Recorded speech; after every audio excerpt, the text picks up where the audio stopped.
It seems from what you're saying that his approval rating and the stock market really trended in the same direction since his tariff announcement, which was down. And you and I spoke right after he started his second term, and I believe that one of the terms in our headline was record high approval rating in around February.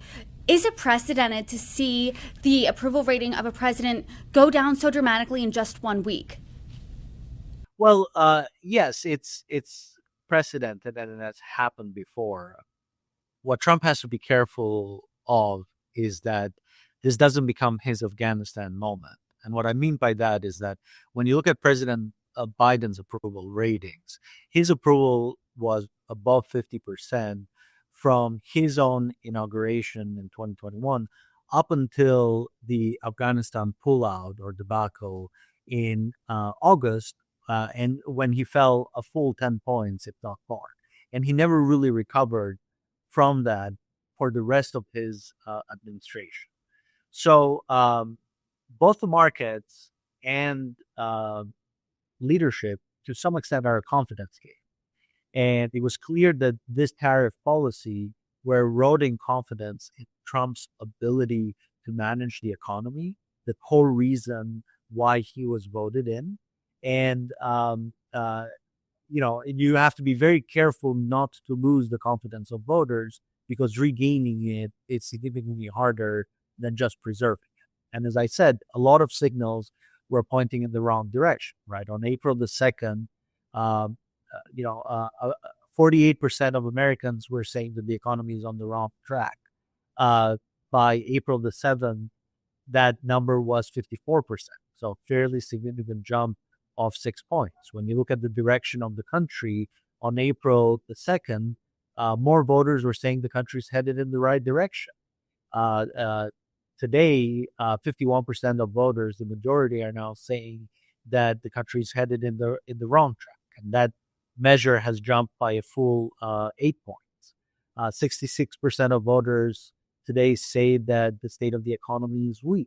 When Trump took office, actually, those perceptions around the economy started to turn in the right direction.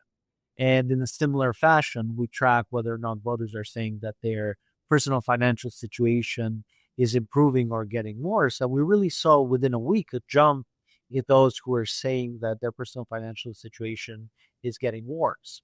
So when it comes to the confidence game of the relationship between the leader elected for a set of reasons by the voters and the way that voters are perceiving the performance of the leader, there was a very fast decrease in voters thinking that tariffs are an effective economic and foreign policy. Again, on April the 2nd, 57% said that tariffs are effective as a form of policy. By the middle of this week, that number had decreased to 49%, with actually a majority of 51%, a very slight majority, starting to say it's not effective. So when it comes to that confidence game, it started to erode for Trump. And secondly, these are not the core reasons why voters voted Trump in. They voted him in to handle inflation. They voted him in to manage the economy better than the Democrats and better than Biden was managing the economy. They voted him in to fix immigration, where he's actually getting very high approval ratings, above 50%. But tariffs were never the voters' favorite policy. And again, for all of these reasons combined together, Trump was forced to hit pause. And it's to be seen now what happens with tariffs as a policy. Will voters give the administration a second bite at the apple because the administration is able to show some wins around the tariffs policy that it has already implemented? Or is this a done deal and we're unlikely to see another strong push of across the board, quote unquote, reciprocal tariffs? With economists I've talked to, as well as economists' general commentary on the tariffs, they said the chance of a recession was more likely or not. And in fact, some said, hey, we are definitely going to head into a recession this year unless President Trump finds that off ramp. And it seems as of Wednesday, he did find that off ramp in largely pausing the tariffs. But did voters consider a recession as a real possibility? What did that look like? Yeah, an overwhelming amount of voters actually said that the tariffs on imported goods will cause a short-term recession. That was 71% of the overall public or overall voters, but it also included 79% of business decision makers, 74% of investors, and importantly, 70% of independents, and also 60% of Republicans, actually. So across the board, everyone was expecting a recession. They were feeling anxious about the state of the economy. 72% expected higher prices. And in a signal that is even more worrying for the administration,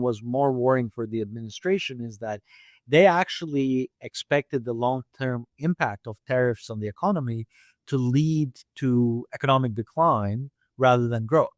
53% started to say it would lead to economic decline. Only 47% were saying it will lead to growth.